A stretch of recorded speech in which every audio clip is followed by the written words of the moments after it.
I am sitting here with Daruel in Darport, a very exclusive destination in the Philippines, about 3 hours out from the main city. And we're sitting here having some coffee. I would like to know a little bit about how this place started. My understanding is that it was private property that you were then inspired to turn into something that was open to the public and that you could share with people. Could you tell me a little bit about that process?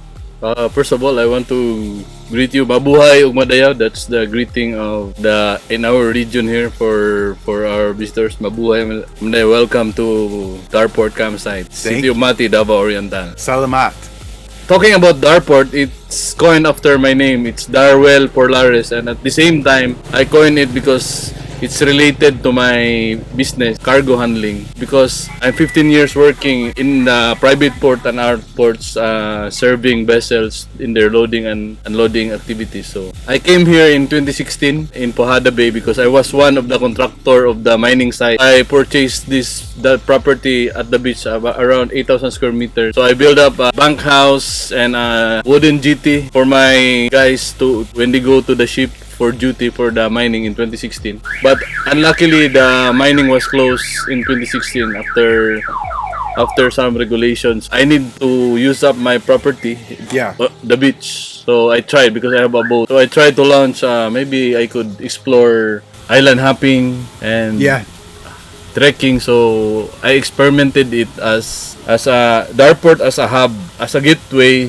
from the mountain to the sea or highland to ocean. Just a simple posting. I build my branding, Darport, in Facebook. So as I see also the community, looking back 7 years ago in 2016, this place needs to be promoted because it has a potential because it is in the middle of the most beautiful bay, the Pojada Bay. It's enlisted as one of the most beautiful bay, this Pojada Bay. It has an island, and then on the ridge side, in the mountain side, it's a UNESCO heritage site. First in Mindanao, Mount Hamigitan Range. That's a unique fauna and flora that can be seen only here in Mount Hamigitan. We started to, why not do because in Dahican, it's part of Mati. It's a surfing destination also, but on this side we try to make a model about mountain life. So this is evolving, and then we build up Happy Forest Kids. Happy Forest Kids, it's a conservation efforts to educate the young kids in this community. So we make the Darport as a center for the charity work. It's beautiful. Yeah, they came here. They teach the children how to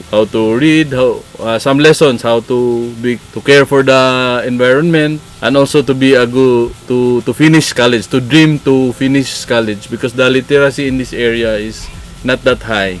Some are just finished elementary school, primary school, and then Darport is not born for business purposes. It's a social enterprise. So it really is a community. Community. But it also is a market for tourists as well. They can come here, and people from other parts of the country. Just like the bikers, when they came here, they want to have a charity ride. They bring their motorcycle, and then we gather the kids. They will give toiletries, toothpaste, like that, and they teach them how to. If you mature, you get told this is the way how to drive in the highways, and they're giving them lessons. Lessons also to learn about. So that's it. And then through social media, slowly there are local tourists coming over, and then they posted about Darport, going to Pojada Island because it's 20 minutes, trekking on Tinikaran. We have a day hike attraction here, Tinikaran Peak. You can see those pitcher plant, other Philippine native fauna and flora in this place. So it's a beautiful spot. Could you talk about some of the unique challenges that you experienced as you were building this place? Like, I know part of this was going on throughout the pandemic, right? So there was issues with the city, issues with travel, and you did a lot of renovations at that time as well. What were some of those most difficult challenges? The most difficult part is social navigation. How you can let your neighbors, your community to understand your vision. We need tourists that this place has the potential to rise up and tell the world that you have to care for this place because it has the potential. So let them embrace it and take a ride for that opportunity to earn for a living. I think the most challenges also is the legitimacy of the business. There are some spots in the area that you can hardly get the permit. But the beach, I owned it with the property, but the creekside spot, our place is, you need to have so many documents. Yeah. Is that because it falls under different like jurisdictions? Yeah, basically. Basically it's okay. It's so a public that land. Complicates That's things complicated. a lot. But it never discourages me and also us. What is important for me is just to promote the place, and later on we will check to make it known to promote it. Yeah. Not minding the legal side, but later on, right, we will abide and we'll see how to legitimize everything. Yeah, absolutely. So where do you see this place 3 to 5 years down the line? What would you like to see in terms of like tourism and raising the awareness, and even some of the social community features that we were talking about? Like, what are some of the things that you would like to see? I envision it 5 years from now, there are so many people coming over to work, because I envision it to become a digital nomad campsite. I love that. So, those co-working spaces in the United States are like everything, and this is the same thing. I know it's possible because it's near to the island, one of the most beautiful bays. It's near to the mountain. Yeah. The Mount Hamigitan UNESCO Heritage Site. During the pandemic, we built up our towers for fiber. This will cater those needs. We are future ready. We'll build more tiny houses with high-speed internet, with solar power so they can work. Yeah. So you said build some houses. So is that a house that somebody can therefore purchase, or is it owned by you and rented out? Rented out. People. Gotcha. Maybe they can have a long stay at the beach. Right. Work there, long stay, or few months, couple weeks. Camping. Yeah. While working or bringing their hammocks. Right. That beach side, we envision it 5 years from now, it will become a dense forest. Yeah. We will reforest it so that highland to ocean, the forest is really connected to that beautiful bay. That is so beautiful. And so you have some entertainment going on too. As we were driving into the parking lot, we saw the advertisement for the local bands that are coming here. That's happening this month, right? Yeah, this month. It's our annual event. We tried to build up our event every year. It's Tinikaran Festival. Tinikaran, it's named after that dominant pygmy tree that is very popular here. Tinikaran in Bisaya, it's a hard labor. Like you're working hard to get that fruit of your labor. Tinikaran Festival, it's all about celebrating the victories of especially those inclined to nature conservation. Our market needs also, we cater not really for the surfers but for the mountain people. Yeah. And then we realized that this market, this age group that we targeted, they're in part of their way of life, their hobbies is music. So yeah, every year we have a reggae festival. If in Jamaica there's roots reggae, we also have a Filipino version of it. There are activities that we have. It will be on October 28 to 30. On the 29th is the socials with the band, our local band Joey Ayala. On the 28th we have tree planting, yoga. Oh, that's so nice. Reiki healing. It seems to fit your brand very well. Yeah. All these activities. Yeah. And then it's 500 pesos for 3 days and 2 nights camping. Wow, that's not bad at all. Yeah, that's not bad. Let's repeat that. 500 pesos. Yeah. That's on the 28th you can go to the island or you can go to hike. That is beautiful. Hey, I wanted to ask a question about what would you say to somebody who's an aspiring business person? Like, you've built this, you've dealt with a lot of challenges that came from the pandemic, from getting the permits.